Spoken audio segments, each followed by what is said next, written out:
የሚያሰራ ሰው ደግሞ በዚያች ከባድ ቀን እናት እንኳን እርጉዝ ሆና እርግዝናዋን ትጥላለች ያልንበት ቀን፣ ወንድሞች ይካካዳሉ ያልንበት ቀን፣ ማንም ሰው አይተዋወቅም ያልንበት ቀን፣ ያንን ከባድ ቀን አለ ወመን ዩእሚን ቢላሂ በአላህ የሚያምን ሰው ወያዕመል ሷሊሐን መልካም ስራ ደግሞ ያስከተለ ሰው በአላህ ማመን ሌላ መስፈርት አለው። እሱም መልካም ስራ ማስከተል ነው። ታምናለህ፣ መልካም ስራ ትሰራለህ። ዩከፊር ዐንሁ ሰይአቲሂ ዩከፊር ዐንሁ ወንጀሎቹ ኃጢአቶቹ በአጠቃላይ ይሰረይለታል አለ። ስርይት ያገኛል ማለት ነው። ምህረት ያገኝለታል።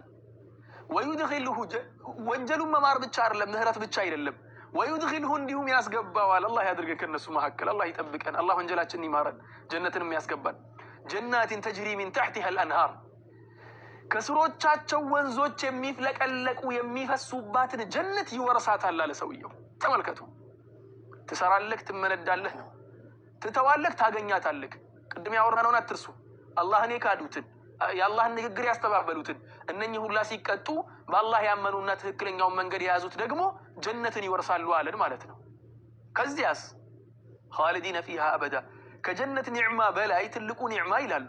ከጀነት ኒዕማ በላይ አስደሳቹ ኒዕማ ኻሊዲነ ፊሃ የምትለዋ ቃል ናት አሉ። ኻሊዲነ ፊሃ ዘውታሪዎች ሲሆኑ ከኻሊዲነ ፊሃ በላይም ደግሞ ገራሚዋ ቃል አበደን የምትለዋ ናት። አበደን ዝንተ ዓለማቸውን መጨረሻ የለው። ተግባባን? መጨረሻ የለው። በነገራችን ላይ ኻሊዲነ ፊሃ የሚል አንዳንድ ሁክሞችን ብትመለከቱ አሁን ነቢዩ ሰለላሁ ዐለይሂ ወሰለም አላህ ቁርአን ላይ ሲናገር እኮ መን ቀተለ ሚነል ሙተዓሚደን ፈጀዛሁ ጀሀነሙ ኻሊደን ፊሃ ሲል ኻሊደን ፊሃ የሚለው እስከምን ድረስ ነው ሲባል ዑለሞች ምን አሉ? ሰውየው ቀትሉን ኢሕላል ሐላል እስካላደረገ ድረስ ኻሊዲነ ፊሃ ማለት ረጅም ጊዜ ማለት ነው። አበዳ ግን መጨረሻ ላይ ሲመጣ የመጨረሻ ኸትም ነው። ኸላስ የለም መውጣት የሚባል ነገር አይታሰብም ነው። ከጀነት አይወጣም። ከዚህ በላይ ደግሞ ትልቁ ኒዕማ ረበል ዒዘቲ ወልጀላልን የማየት ኒዕማ ነው። ጀነት ውስጥ መዘውተሩ ዘላለማዊ እዛ ውስጥ መሆኑ ትልቅ ኒዕማ ሆኖ ሳለ አላህን የማየቱን ኒዕማ ደግሞ አላህ ይወፍቀን። ሁሉንም ኒዕማ አላህ ይወፍቀን። ይሄን ነገር ለመረዳት ማለት ነው ባንክ ቤት እኮ የሆነን ጽሑፍ ስትጽፉ የብሩን እንትን በአሃዝ ስትጽፉ እንዴት አድርጋችሁ ነው የምትጽፉት? 32,466 ብር ብላችሁ እኮ አተውም ብቻ ትላላችሁ። መጨረሻ ላይ 36,000 እንኳን ብቻ የምትባል ብር አይደለችም፣ ብዙ ብር ነው። ቢሆንም ግን መጨረሻ ላይ ብቻ ትላለህ። ብቻ ማለት ከዚህ በኋላ ሌላ ነገር የለም እንደማለት ነው። አበዳ የሚለውም ኸላስ ዝግ ነው፣ አይጠፋም። ጀነት የሚባለው ነገር ዘውታሪ ነው። ኸላስ ተግባባን። ስለዚህ አላህ ሱብሓነሁ ወተዓላ ምን አለ? ዛሊከ ያንን ጀነት ማግኘት፣ ያን ሁላ ፈተና ማለፍ፣ ያን ሁላ ችግርን አልፎ ጀነት ውስጥ መግባት ወልፈውዙል ዐዚም ትክክለኛው ድህነት ማለት፣ ትክክለኛው ሽልማት ማለት፣ ትክክለኛው ማግኘት ማለት ጀነት መግባት ነው። ከጀነት ውጭ ያለው ማግኘት በአጠቃላይ እኮ በእጦት እኮ አይደለም የሚከተለው። እጦት እኮ ይከተለዋል። የትኛውንም ማግኘት ትሞታለህ፣ ታጣዋለህ። ትታመማለህ፣ ጤንነትህን ታጣለህ። ከሚስት ጋር ትጣላለህ፣ ፍቅሩን ታጣለህ። ከልጅህ ጋር ትለያያለህ ወይ ደግሞ ይሞትብሃል፣ የልጅህን ፍቅር ታጣለህ። ብዙ ነገሮች ይታጣሉ። ዱንያ ላይ ያለ ሁሉም ነገር ይታጣል። ያ ደግሞ አይታጣም፣ ዘላለማዊ ነው። አላህ ስብሓነሁ ወተዓላ የዚያ ሰው ይበለንና ከዚያ በኋላ ምን አለ አላህ ስብሓነሁ ወተዓላ? ወላሂ የሚያስፈራው ይሄኛው ነው። ወለዚነ ከፈሩ ወከዘቡ ቢአያቲና። ከቁርአን በጣም የሚያምረው አንዱ ነጥብ ይሄ ነው።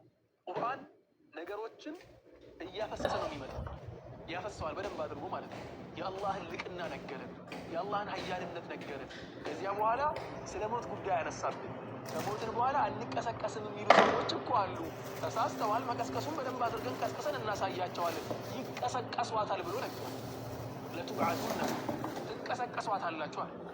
ኧረ መቀስቀስ ብቻ አይደለም፣ በሰራችሁት ነገርም ትመነዳላችሁ። ከዚያ በኋላስ ምንዳው ጋር ሲመጣ የውመ የጅመዑኩም ሊየውሚል ጀምዒ ዛሊከ የውሙት ተጋቡን ያለ ጥሎ ማለፍ አንደኛውም ጥሎ ለማለፍ የሚፈልግበት ቀን ነው። ያቀን በዚያ ቀን ግን በአላህ ያመኑትን ነፃ አወጣቸዋለሁ። መልካሙን አስቀደመልን ማለት ነው ረብል ዒዘቲ ወልጀላል። ከዚያስ ወለዚነ ከፈሩ ወከዘቡ ቢአያቲና እነዚያ የካዱትና የኔን ንግግር ያስተባበሉ ሹፍ ወከዘቡ ቢአያቲና የኔን አንቀጾችና ንግግሮችን ያስተባበሉ ደግሞ ኡላኢከ አስሓቡ ናሪ ኻሊዲነ ፊሃ እነዚያ እኮ አስሓቡ ናሪ የእሳት ሰዎች ናቸው። ኻሊዲነ ፊሃ እሳት ውስጥ ዘውታሪ ሆነው ሳሉ ወቢእሰል መሲር ምንኛ የከፋ መመለሻ ሆነ አለ እሳት መግባት። አላህ ይጠብቀን። اللهم نجنا من النار اللهم قنا عذابك يوم تبعث عبادك يا رب العالمين. ከዚያ በኋላ ረብ العزة والجلال ምን አለ? ما أصاب من مصيبة إلا بإذن الله ምንም አይነት በላ ምንም አይነት መከራ እኮ ማንንም አይነካም ኢላ ቢኢዝኒላህ በአላህ ፍቃድ እንጂ። አላህ ከፈቀደው ነገር ውጭ አንድም ነገር አይከሰትም። ያንተን ጉዳይ በአጠቃላይ ወደ አላህ አስጠጋና ህይወትህን ገስግስ። ዝም ብለህ خلاص አትጨናነቅ። ተበደልክ ይከፈልልሃል። መች ነው የሚከፈልልኝ? እኔ እኮ የተበደልኩት እኮ በጣም ቆይቻለሁ። ስንት ዓመት እንዲህ ተበድዬና ገናም ልትበደል ትችላለህ። ያንተ የክፍያ ቀን ካልደረሰ ማንም ሊከፍልልህ አይችልም። ከደረሰ ግን ረብ العزة والجلال እንዴት እንደሚከፈል ያሳይሃል። የሶሪያ ሰዎች ስንትና ስንት ዓመት ሲጨፈጨፉ ነበር? 14 ዓመት አፈር በሉ። ሁላችንም ተስፋ ቆረጥን። ወላሂ ተስፋ ከቆረጡ ሰዎች አንዱ ነበርኩኝ። አላህ ይቅር ይበለኝ። በሱሪያ ጉዳይ ተስፋ ከቆረጡ ሰዎች አንዱ ነበርኩኝ። خلاص ረስቻቸው ነበር ወንድሞቼ። በተቻለኝ አቅም እነሱን ሳገኛቸው የተቻለኝ ነገር አደርጋለሁ። በጣም ያሳዝኑኝ ነበር፣ ወላኪን ረስቻቸው ነበር። አላህ ሱብሓነሁ ወተዓላ ላ የንሳ። ቀኑ ሲደርስ የስንት ዓመት አምባገነን ሆኖ የኖረውን ሰውዬ አቅም ካመጣ በኋላ አቅም ካጎለበተ በኋላ ወደ ጃሚዓት ዱወል አልዓረቢያ ከተመለሰ በኋላ የዚያ ሀገር ትክክለኛ መሪ ተብሎ ከተሰየመ በኋላ ከ14 ዓመት በኋላ በነገራችን ላይ ጃሚዓት ዱወል አልዓረቢያ ተመልሶ ነበር ሰውዬው። አይታችሁ ከሆነ በቃ የመጨረሻ ሀያል አድርጎ ራሱን ካሰበ በኋላ ተመታ። ኢንተሃ አልአምር። የአላህ ጉዳይ እንደዚያ ነው። አላህ ምን አለ? ማንም ይበድልክ ማንም ምንም ቢያደርግ ከአላህ ፍቃድ ውጭ ማንም ምንም አያደርግም። ማ አሳበ ሚን ሙሲበትን ኢላ ቢኢዝኒላህ ከአላህ ስብሓነሁ ወተዓላ ፍቃድ ውጭ ማንም ምንም ማድረግ አይችልም። ከዚያስ ወመን ዩእሚን ቢላህ ያህዲ ቀልበሁ በአላህ የሚያምን ሰው ያህዲ ቀልበሁ ብሎ ማለት አላህ ስብሓነሁ ወተዓላ ልቦናውን ይመራለታል፣ ልቡን ያቀናለታል። ወደ ምንድን ነው የሚመራለት? ወደ ሰብር ያቀናለታል። ችግር ያጋጥመዋል፣ አላሁመ ለከል ሐምዱ ወሹክር። የገዛ ሰዎችን አላያችሁ? የገዛ ወንድም እህቶችን አላያችሁ? እንኳን እነሱ እኛ ሰብራተን ስንት ነገር ስናወራ አንዳንዱ ሰው እኮ አላህ ይጠብቀንና የማይሆን ነገር ሲያወራ ነበር እኮ በገዛ ጉዳይ ላይ። አላህ ለምንድን ነው የማይናገረው? አላህ አይመለከትም። ዝም በል። እዚያው ሰዎች የሚናገሩትን ነገር ተመልከት። አላሁመ ለከል ሐምዱ ወሹክር اللهم لك الحمد حتى الرضا ولك الحمد إذا رضيت ولك الحمد بعد الرضا ولك الحمد على كل حال ነው የሚሉት። ያ ረቢ ምስጋና ላንተ ይሁን። ልጆቼን ወስደህብኛል ተመስገን። እኔንም አካለ ጎዶሎ አድርገኸኛል ተመስገን። ልጆቼን ባለቤቴን ወስደህብኛል ተመስገን።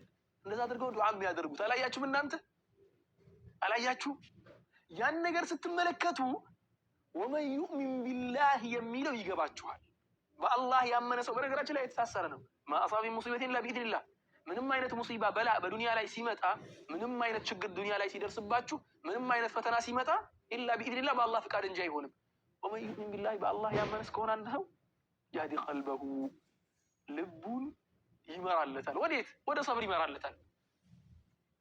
ትናንትና የሆነ ቦታ ላይ ሰብር አለው ብለህ የማጠረጥረው ግለሰብ እዚያ ጋር ሄዶ ሰብር ሲያደርገው ስትመለከተው፣ ልጁ ሞቶበት የሚያደርገውን ሰብር ስትመለከት፣ እናቱ ሞታበት የሚያደርገውን ሰብር ስትመለከት ይገባሃል። ይሄ ደግሞ ትክክለኛ ኢማን ይፈልጋል ነው ነቢያችንም እኮ ሰለላሁ ዐለይሂ ወሰለም አሰብሩ ዐንደ ሰድመቲል ኡላ አይደል ያሉት። ያ ነገር ግንባራቸውን ትክክ ሲያደርጋቸው ሲደነግጡ፣ ልባቸው በተተረተረበት ሰዓት ላይ ራሳቸውን ቆንጠጥ አድርገው ወደ ራሳቸው ተመልሰው ሰብር የሚያደርጉ ሰዎች ያ ነገር የሚመጣው ከኢማን ነው። ወመን ዩእሚን ቢላህ ያህዲ ቀልበህ በአላህ የሚያምንን ሰው አላህ ስብሓነሁ ወተዓላ ልቡን ወደ ትዕግስት ይመራለታል። ትዕግስተኛ እንዲሆን ያደርገዋል። ምንም ነገር ቢደርስበት፣ ምንም በደል ቢበደል አልሐምዱሊላህ አላህ የተመሰገነ ይሁን። አንዳንድ ሰው እኮ ምንድን ነው ፈኢዛ ኡዚየ ምን ይላል አላህ ስብሓነሁ ወተዓላ ወሚነ ናሲ መን ያዕቡዱላህ ዐላ ሐርፊን ፈኢን አሳበሁ ኸይሩን ኢጥመአነ ቢህ ወኢን አሳበትሁ ፊትነቱን እንቀለበ ዐላ ወጅሂሂ ኸሲረ ዱንያ ወልአኺራ። መልካም ነገር ሲያጋጥመው ደስ ይለዋል በጣም በቃ ፌሽታል። ችግር ካጋጠመውስ አይ እንቀለበ ዐላ ወጅሂ አለ ከወደ ኋላ ነው የሚዞረው። ኸሲረ ዱንያ ወልአኺራ ዱንያውንም አኺራውንም ነው ያጣው ሰውየው። አላህ ይጠብቀንና ስለዚህ አሁን ወንድሞችና እህቶች ምን ይላል አላህ ስብሓነሁ ወተዓላ? ወላሁ ቢኩሊ ሸይኢን ዓሊም። ውስጣችሁ ያለውን ነገር አላህ በደንብ አድርጎ ያውቃል። ያንተን ስብራት አላህ በደንብ ያውቀዋል። መዳም አስቸግራሽ ከሆነ እሷን ከመርገም ይልቅ አልሐምዱሊላህ ዱዓ አድርጊላት፣ አላህ ይምራት። እሷን ቢያንስ አላህ ሱብሓነሁ ወተዓላ ይመራትና ቀጣይዋ ልጅ ላይ ክፉ አትሆንም።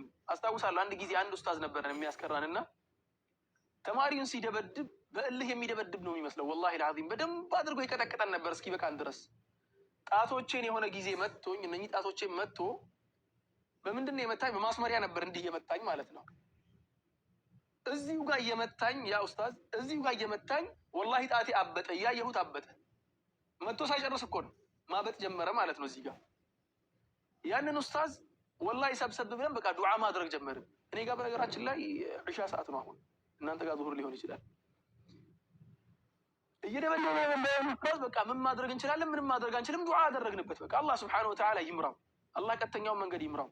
የሆነ ጊዜ ኡስታዙ ተነስቶ ተስተካከለ እስከ ወዲያኛው ድረስ ዱላውን ጣለ፣ ጓደኛ ሆነ። ወላሂ አልዓዚም ከዚያ ቀን ጀምሮ ኩና ነስተግሪብ ያኔ ይህቺ ነገር ፕሮቫናት እንዴ እንድል ነበር የሆነ ጊዜ ላይ ማለት ይሄ ነገር ወደኋላ ሊመለስበት ነው ወደ ድብድቡ የሆነ ኢንፎርሜሽን ለቀማ ይሆን ወይ ቼክ እናደርግ ነበር ለተወሰነ ጊዜ።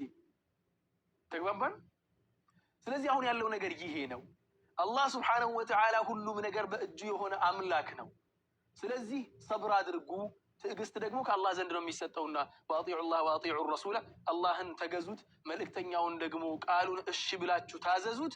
ፈኢን ተወለይቱም አላህን ከመገዛትና መልእክተኛውን ከመታዘዝ ደግሞ የምትዞሩ ከሆነ ፊታችሁን የምታዞሩ ከሆነ ተግባባን፣ ወደኋላ የምትሉ ከሆነ ፈኢነማ ዐላ ረሱሊና አልበላጉል ሙቢን ፈኢነማ ዐላ ረሱሊና መልእክተኞቻቸው እኮ ማድረግ ያለባቸው አልበላጉል ሙቢን ኸላስ ማስጠንቀቅ ብቻ ነው ከነሱ የሚጠበቀው። ሰዎችን ማሳወቅ ብቻ ነው። በቃ አላህ እንዲህ ብሏል ብሎ መልእክትን ማድረስ ብቻ ነው ከነሱ የሚጠበቀው። መልእክተኞቻችን ምን ማድረግ ነው ያለባቸው? የተሰጣቸውን መልእክት በግልጽ ማድረስ ብቻ ነው። አልበላጉል ሙቢን ግልጽ የሆነ ማድረስ ብቻ ነው ከነሱ የሚጠበቀው። ከዚያ በኋላ ያለው የአላህ ጉዳይ ነው፣ የአላህ ሱብሓነሁ ወተዓላ ውሳኔ ነው ማለት ነው። አላሁ ላ ኢላሃ ኢላ ሁወ ወዐላ ላሂ ፈልየተወከሊል ሙእሚኑን። አላሁ ላ ኢላሃ ኢላ ሁ። ይህንን አያ ልጨርስና አቆማለሁ። በጣም እንዳረዘምኩት ይገባኛል። ረጅም ሰዓት ቆይተናል። ወደ ቁርአን እንመለሳለን ኢንሻአላህ። ኡስታዞቻችን ይቀሩልናል። አላሁ ላ ኢላሃ ኢላ ሁ። ይህንን አያ አንድ ጊዜ ተፍሲር አደርግላችኋለሁ ብሎ አንዱ ኡስታዝ ጃሚዓተል ኢስላሚያ መዲነቱል ሙነወራ ላይ ቆመ። ሰላተል ዐስር ነበር ጊዜው። አላሁ ላ ኢላሃ ኢላ ሁ የሚለውን ቃል ተረጉማለሁ አለና ቆሞ ተፍሲር ማድረግ ጀመረ። ሰውየው ተፍሲር እያደረገ አላሁ ላ ኢላሃ ኢላ ሁ የሚለውን ተፍሲር እያደረገ ሸርሕ እያደረገ እዚያኛው አያ ውስጥ እየገባ እዚህኛው እየመጣ እዚህኛው እየሄደ እየተነተነ ምን እያለ ድፍን አንድ ሰዓት ቆየንና ኢንሻአላህ ቀሪውን ደግሞ የሚቀጥለው ሳምንት እንቀጥላለን ብሎ ትቶ ሄደ። አላሁ ላ ኢላሃ ኢላ ሁ የሚለውን ብቻ በደንብ አድርጋችሁ ስሙ። አሁን ስትቀሩት እናንተ አላሁ ላ ኢላሃ ኢላ ሁወል ሐዩል ቀዩም ላ ተእኹዙሁ ሲነቱን ወላ ነውም ቀላል ነገር ነው የሚመስለን። ወላሂ ቁርአን ውስጥ ያለው ነገር በአጠቃላይ መልእክቱ በዚያ አያ ውስጥ ያለቀ ነው የሚመስለው። የአላህን ልቅና መረዳት የፈለገ ሰው፣ የአላህን ሀያልነት መረዳት የፈለገ ሰው አላሁ ላ ኢላሃ ኢላ ሁወል ሐዩል ቀዩም የሚለውን የሱረት አልበቀራ 255ኛው አያን በደንብ አድርጎ ያስተነተነ ሰው ቁርአንን በአጠቃላይ እንዳስተነተነ ነው የሚቆጠረው። የአላህን ምንነት ነው የሚረዳው። እዚህ ጋር ደግሞ ላሳጥርላችሁ። አላሁ ላ ኢላሃ ኢላሁ አላህ ብሎ ማለት ላ ኢላሃ ኢላሁ በእውነት የሚገዙት አምላክ ከሱ ውጭ የሌለ አምላክ ነው። አድራጊ እንጂ ተደራጊ ያልሆነ ሀያል አምላክ፣ ሁሉን የማድረግ ስልጣን ያለው። መብት እኮ አይደለም፣ መብት አይደለም። መብትማ ለእኛ ነው፣ ለአላህ ስልጣን ነው፣ መብት አይደለም። መብትና ስልጣን ይለያያል። ምንም ነገር የማድረግ መብት አለው ይላሉ አንዳንዴ ወንድሞቼ። ላ መብት አይደለም፣ ስልጣን ያለው። የፈለገውን ይሰባብራል፣ የፈለገውን ያነሳል፣ የፈለገውን ይጥላል፣ የፈለገውን ያሳምማል፣ የፈለገውን ያድናል፣ የፈለገውን ይገላል፣ የፈለገውን ያኖራል። ስንትና ስንት ሰው ነው ስንት ዓመት ይኖራል ተብሎ በተስፋ እየተጠበቀ ድንገት በተኛበት የቀረ? ስንትና ስንት ነው ዛሬ ሞተ፣ ነገ ሞተ፣ ከነገ ወዲያ ሞተ እየተባለ 25፣ 26፣ 30፣ 40፣ 50 ዓመት የሚቆይ ሰው ታስታውሳላችሁ? አልአሚር ናኢም የሚባለው የባለፈው ዓመት የሞተውን ልጅ የሳዑዲ አልጋ ወራሽ አሚሮች ከሚባሉት መካከል ማለት ነው። መኪና ተገልብጦበት ለ20 ዓመት ገደማ ነው 10 ምናምን ዓመት ገደማ አልጋ ላይ ተኝቶ የነበረውን ሰውዬ ቢላሂ አለይኩም ተመልከቱት እስቲ ያንን ልጅ ሞቷል ከተባለ በኋላ 20 ዓመት ኖረ። ከዚያ ከሞት በኋላ ሞተ ከተባለ በኋላ 20 ዓመት ነው የኖረው። ጆታ የሚባለውን የኳስ ተጫዋች ታስታውሳላችሁ? የኳስ ተጫዋች የሆነ ሊቨርፑል የሚጫወተው መሰለኝ ወጣት ነው። ወጣት ሲሞት ትደነግጣለህ። ያወጪስ ያ ብቻ አይደለም። ወደ ሀገራችን እንመለስ። ወንድማችን ስንት ነገር ይሰራል ተብሎ የሚጠበቅ እኛ የምናውቀው አንዳንድ ጊዜ ዳዕዋ ላይ የሚሳተፍ ወንድማችን አልኩኝ፣ ይቅርታ፣ ትልቁ ሼኻችን ሼኽ አብዱል መጂድ ታስታውሳላችሁ? ሼኽ አብዱል መጂድ ድንገት አይደል ያረፉት እሳቸው። ስንት ወጣት ነው በዚህ ዓመት የሞተው? ባለፈው ዓመት ስንት ወጣት ነው የሸኘ ነው? ይሄ አምላክ ነው። ደግሞ አላህ ሱብሓነሁ ወተዓላ አንዳንድ ጊዜ በነገራችን ላይ አላህ መልስ ሲሰጥ የሆነ ነገር ላይ ሲናገር እንቅጩ ይነግርና ያልፈዋል።